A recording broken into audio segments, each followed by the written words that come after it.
Today I want to share methods on how to learn the handstand push-up, which I rarely see people use, but this is what I did to achieve mine, and I think it's a way more effective method. And that method is just to get strong at the overhead press.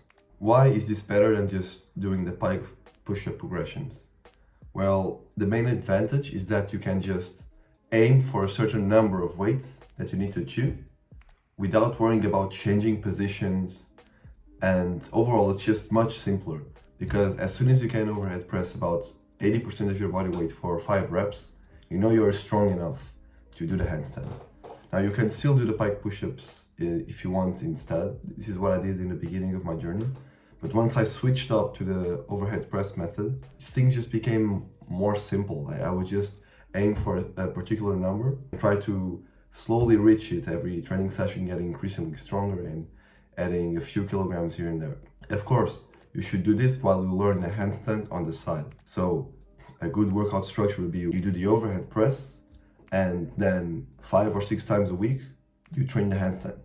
After a few months or a year or two, as soon as you have a decent enough handstand, then you're strong enough to do the handstand push-up, and then you just need to do attempts. This is exactly what I did.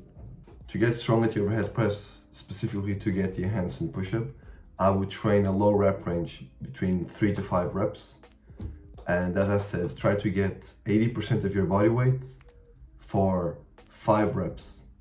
You don't need to get 100% of your body weight on the overhead press because the overhead press is a much smaller range of motion. You stop right here, whereas in the handstand push-up, you go all the way down. So the numbers don't need to be exactly the same. As for the handstand, as I said, the more you train it, the better, the easier it will get.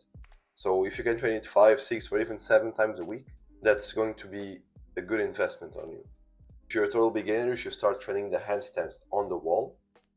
And once you can hold a wall handstand for a few seconds, start slowly taking your feet off the wall to do an assisted handstand.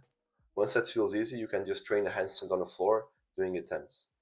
And that's it. It's way better to do the overhead press while doing the handstand and then do attempts.